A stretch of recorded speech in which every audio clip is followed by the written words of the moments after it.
তো হেল্ল' নমস্কাৰ কমৰকচদং খুলুমবাই লগতে কাৰ্ডম কি খবৰ মোৰ খবৰ ভালেই আপোনালোকৰ খবৰ নিশ্চয় জনাব নাপাহৰিব আৰু বৰ্তমান সকলোৱে হয়তো অপেক্ষা কৰি আছে যেন ABUB ড্ৰাইভাৰসকলৰ APR সকলৰ কাট অফ লিষ্ট কেতিয়া আহিব ইতিমধ্যে আপোনালোকে হয়তো এটা ভিডিঅ' পাইছিলে আৰু শুনিছিলে যেন 8 তাৰিখে দিয়া হ'বগৈ অসম পুলিচৰ ABUB ড্ৰাইভাৰসকলৰ APR সকলৰ কাট অফ লিষ্ট দিয়া হ'ব কথা ওলাইছিলে কিন্তু বৰ্তমানলৈকে একো আপডেট হোৱা নাই তো বৰ্তমান কেতিয়া আহিব যোনটো এডমিট কাৰ্ডটো বহুতে অপেক্ষা কৰিছে বহুতে মোক সুধিও আছে যেন দাদা আপুনি কিবা খবৰ পাইছে নেকি তো ইয়াৰ কাৰণে এটা মিটিং হৈ গৈছে ইতিমধ্যে প্ৰায় 3 ঘণ্টা আগতে ৰিক্ৰুটমেণ্ট ফৰেষ্ট ডিপাৰ্টমেণ্ট লগতে আপোনাৰ এই আসাম পুলিচ সকলৰ কাৰণে সকলো কাৰণে এটা অফিচিয়েলি মিটিং হৈ গৈছে আপোনালোকক মই নটিছখন দেখুৱাই দিম এইটো মই কোনো ফেক চেক কৰা নাই আপোনালোকে নিজেও চেক কৰিব পাৰিব ক'ত চেক কৰিব আপোনালোকক দেখুৱাই দিম অফিচিয়েলি দিয়া হৈছে আমাৰ বৰ্তমানৰ অসমৰ মুখ্যমন্ত্ৰী আৰু বৰ্তমানৰ যোনটো মুখ্যমন্ত্ৰী আমাৰ মামা অকল মুখ্যমন্ত্ৰী নহয় তেওঁ যোনটো আমাৰ অসম পুলিচৰ ডিপাৰ্টমেণ্ট তেওঁ আণ্ডাৰতে আহি যায় মানে তেওঁৱে হোম মিনিষ্টাৰ হয় এইটো কাৰণে এইবিলাকৰ বিষয়ে তেওঁ আমাতকৈ বেছি ভালকৈ জানে এইটো কাৰণে ইতিমধ্যে এটা মিটিং হৈ গৈছে মিটিঙত আপোনালোকক মই ফটোখন দেখুৱাই দিম লগতে এই নটিছত কি লিখা আছে আপোনালোকক সকলো জনাই দিব চেষ্টা কৰিম বলক আজি ভিডিঅ' বিনা দেৰি নোহোৱাকৈ আৰম্ভ কৰোঁ বৰ্তমান আপোনালোকে হয়তো গম পায় যেন আমাৰ অসমৰ মুখ্যমন্ত্ৰী হৈছে গৃহ বিভাগৰ মন্ত্ৰী তেওঁৱে হয় মানে হোম মিনিষ্টাৰ তেওঁৱে হয় আৰু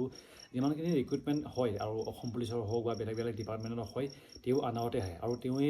যিমানখিনি আহিবলগীয়া ৰিক্ৰুটমেণ্টৰ বিষয়ে কৈ থাকে তো বৰ্তমান অলপ আগতে মিটিং এখন হৈ গৈছে প্ৰায় 3 ঘণ্টা আগতে এটা মিটিং হৈ গৈছে আৰু এইটো অফিচিয়েলি দিয়া হৈছে CMO অফিচৰ যোনটো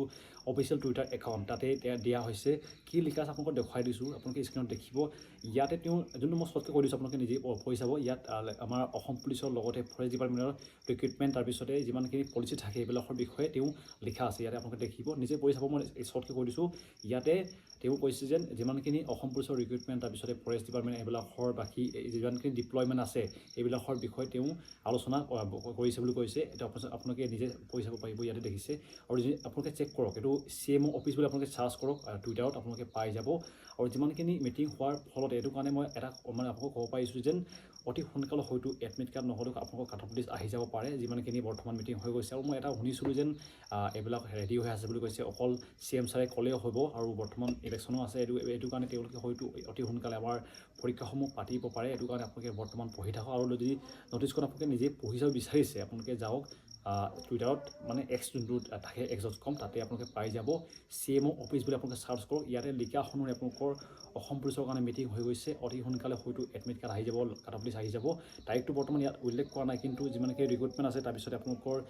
পলিচি আছে এইবিলাকৰ বিষয়ে লিখা আছে এইটো ইমানখিনি আছিলে আৰু অতি সোনকালে হৈ গৈছে মিটিং এইটো কাৰণে অতি সোনকালে আমাৰ হয়তো ভেকেঞ্চিৰ কাৰণে কাট অফ লিষ্ট আহি যাব অসম পুলিচৰ কাৰণে এইটো ইমানখিনি আছিলে ভিডিঅ'টো আপোনালোকে নিশ্চিন্ত থাকক অতি সোনকালে এডমিট কাট অফ লিষ্ট আহি যাব এতিয়া বৰ্তমান আপোনালোকে পঢ়ি থাকক